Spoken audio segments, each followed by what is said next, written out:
పేదవాళ్ళ కోసమే మనం ఈ పింఛన్ ఇస్తున్నాం. అదే మాదిరిగా సరే మీకు ఇల్లు లేదు, ఇల్లు కట్టేయమంటాం.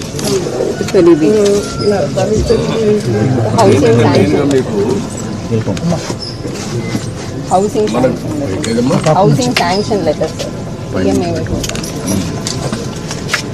ఇప్పుడు ఇల్లు కూడా ఒకటి శాంక్షన్ చేస్తున్నారు, కట్టిస్తారు. ఆయన పాములు సార్ ఆయన పేరు మీద వచ్చింది.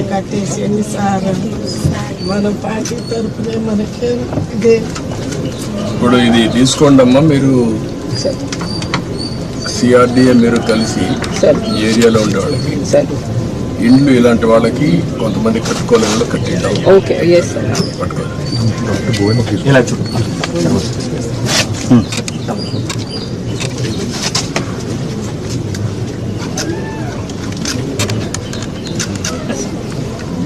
మనకి డీటెయిల్స్ ఏంటనేది so this is basically beneficiary lead construction sir. But మీరు అన్నట్టు ఇంకా వాళ్ళు కట్టలేకపోతే మనం పాలసీ ద్వారా ఇంకెవరి ద్వారా అటాచ్ చేసి చేయాలి సార్. 1.8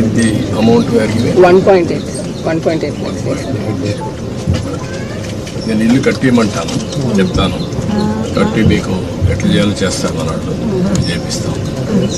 దానికంటే ముఖ్యంగా ఇప్పుడు ముగ్గురికి బెనిఫిట్ వస్తుంది. ఇంట్లో నీకు రాబోయే రోజుల్లో 4,000 వస్తుంది, ఆవిడకి 5,000 వస్తుంది,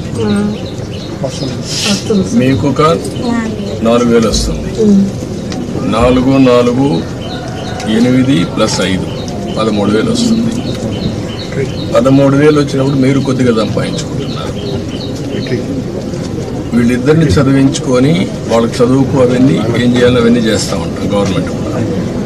కానీ 10 రూపాయలు సంపాదించుకునే మార్గం ఎందుకు ఆలోచించకూడదు? మీరు మీ కష్టార్జితంతో మీరు బతుకుతున్నారు. ఒక్కసారి పిల్లల్ని బాగా చదివించారనుకో మీ జీవితాలు మారు. ఇంకా డబ్బులు సంపాదించే మార్గం ఏంటి? నేను అన్ని ఆలోచిస్తున్నా.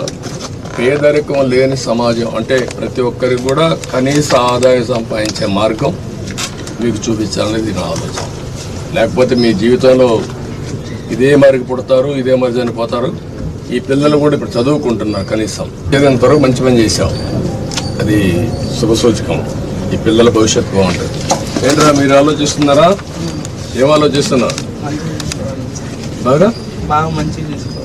బాగా చేయాలని ఆలోచిస్తున్నారు.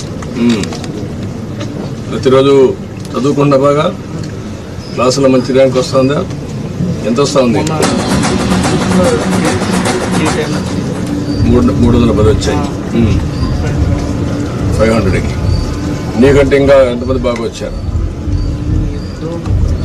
వాళ్ళకంటే నువ్వు ఎందుకు ముందు? నువ్వేంట్రా 7th క్లాస్లో కామన్ ఎగ్జామ్ అయింది కదా, అయిందా? అప్పుడు ఎంత వచ్చాయి మార్క్?